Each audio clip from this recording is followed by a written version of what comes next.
News కి స్వాగతం. ఎకరాలు 3 ఎకరాలు చట్ట ప్రకారం పేద రైతులుగా ఆ భూమిలో నిండా వాళ్ళు తొలగిపోయి మీరు ఆ భూముల్లో ఉండడానికి లేదు, మిమ్మల్ని ఎందుకు మేము తొలగించుకుంటున్న రకంలో నోటీసులు ఇస్తున్నారు. ఇది చాలా దుర్మార్గమైన పరిస్థితి. అందువల్ల దానికి నిరసన తెలియజేస్తూ ఈరోజు ఈ ధర్నా జరుగుతోంది. సోదరులారా, పల్లెలు రెవెన్యూలు తిక్వారం గ్రామాలు సుమారు 20 సంవత్సరాల నుంచి పేద రైతులు ఎకరా 2 ఎకరాలు అటు సాగు చేసుకుంటున్నారు. సాగు చేసుకోవడమే కాకుండా కరెంటు కనెక్షన్ తీసుకొని బిల్లులు చెల్లించుకుంటున్నారు. నీటి సౌకర్యమైన పంటలు కూడా పెట్టుకుంటున్నారు. అంటే బోర్ నుంచి పెద్ద గొప్పలో నీళ్ళు వస్తుంటే పైర్లు పెట్టుకుంటున్నారు.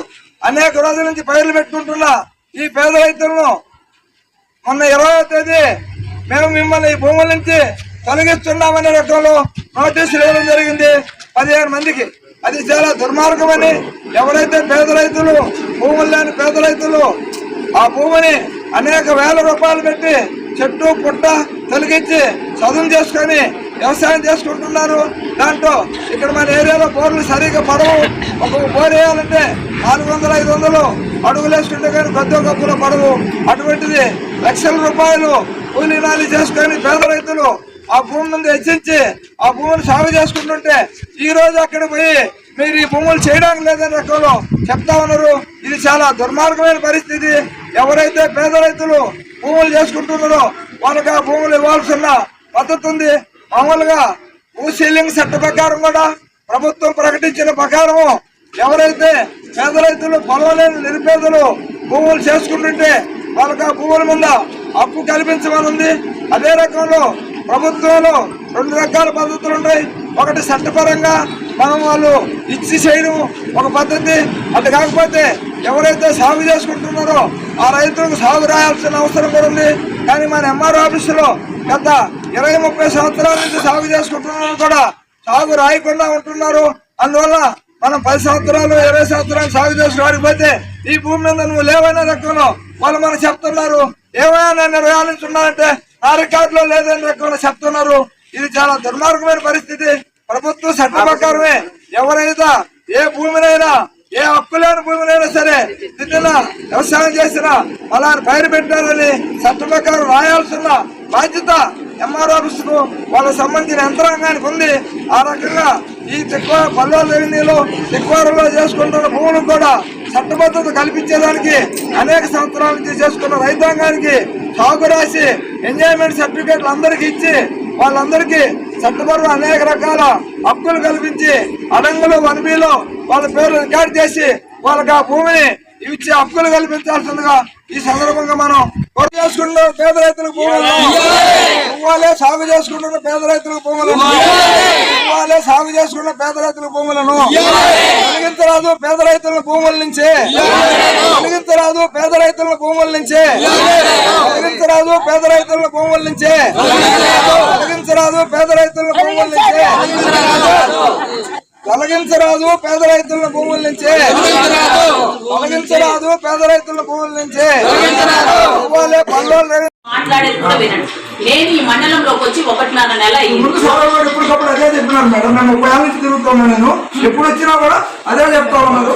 ఇది ఇప్పుడు చెప్తాం. మేము వీళ్ళైతే 20 ఏళ్ళ నుంచి చేసుకుంటున్నారు. ఇప్పుడు మీరు అన్నారు కదా 2014 ముందు ఇచ్చారు మేడం. 2014 అప్పుడు కొంతమందికి ఇచ్చారు. ఆ ఇచ్చిన పట్టాలకు మేము చేసుకుంటామంటే స్టే తీసుకొచ్చినా మీరు మళ్ళీ ఒక కేసు పెట్టి జేసీపీ ఇప్పుడు కూడా స్టేషన్ పెట్టించున్నారు. మాకు స్టే వచ్చిన్నా మేడం. ఆ పట్టాలు అసలు జునైన్ పట్టాలు ఎంత జునైన్ కాదు మేడం. మాకు ఇచ్చిన నేను చెప్తున్నాను కదా, మా రెవెన్యూ రికార్డులో ఎక్కడా కూడా 2000 కాల్ చేశారు. మనకి లేదు రెవెన్యూ రికార్డు లేదు. ఎంఆర్ ఆఫీసులో మా దగ్గర లేదు. ఎంఆర్ ఆఫీసులో రెవెన్యూ రికార్డు లేదు. ఆ పరిస్థితి ఉంది. గతంలో మండలంలో ఎక్కడా కూడా 7వ విడత పట్టాలు పంపిణీ చేసినటువంటి ఆధారాలు మండల ఆఫీస్ లో కానీ ఆర్టీఓ కార్యాలయాల్లో కానీ కలెక్టర్ ఆఫీస్ లో లేవు. వాళ్ళు ఇచ్చారు. 7వ విడత పట్టాలు దిగొచ్చారు మేడం. దిగొచ్చారు. అప్పటికే అప్పటికే ఎన్ని ఉన్నాయి. అవన్నీ చాలా మంది పనిచేస్తున్నారు. పట్టాల పంపిణీకి చర్యలు చేపట్టిన విషయం వాస్తవం అండి. కానీ పట్టాల పంపిణీ జరగలేదు. ఆ టైంలో కొన్ని అనివార్య కారణాల వల్ల పట్టాల పంపిణీ ఆగిపోయింది.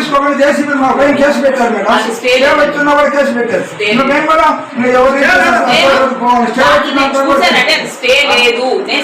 నేను చెప్పేది వినండి. 7వ విడత పట్టాల పంపిణీ అన్నది మండలంలో జరిగి ఉండలేదు. అటువంటి ఆధారాలు మా కార్యాలయంలో కానీ, ఆర్టీఓ కార్యాలయంలో కానీ, కలెక్టరేట్ కార్యాలయాల్లో లేవు.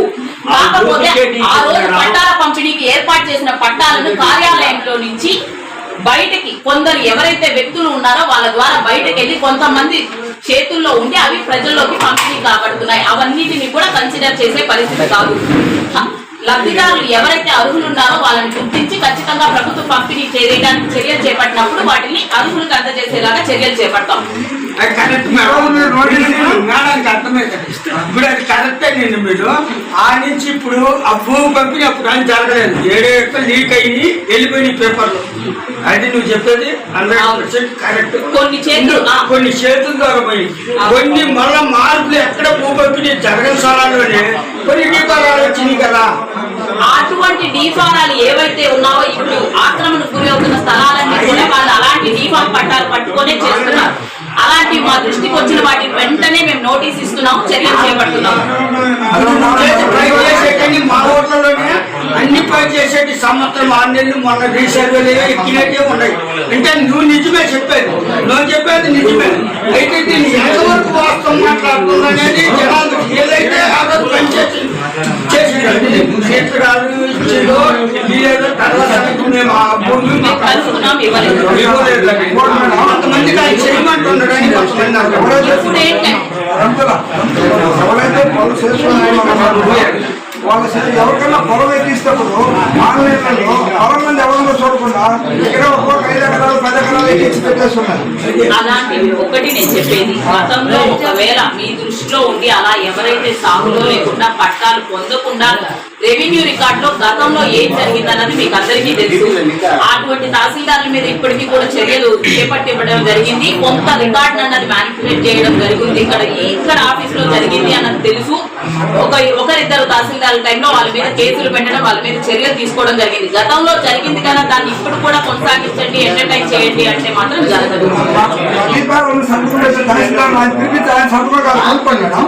ఎక్కడున్నారు అసలు ఇక్కడ వినండి, అసలు ఇక్కడ భూ పంపిణీ 7వ విడత జరగలేదు. ఆ పట్టాలన్నీ ప్రభుత్వ భూముల్ని ఖచ్చితంగా లబ్ధిదారులకు అర్హులకు ఇవ్వడానికే ప్రభుత్వం ఉంది. కానీ ప్రభుత్వం ఇచ్చే వరకు మీరు వేచి ఉండాల్సి ఉంటుంది. మీరు ఏదంటే అనుభవంలో ఉంటే ఆ రోజు మాకే పట్టా ఇస్తారు అన్న విధానాన్ని మనసులో పెట్టుకొని ఖచ్చితంగా ప్రభుత్వ భూములన్నీ కూడా మరిపాడు మండలంలో ఆక్రమణకు గురి అవుతున్నాయి.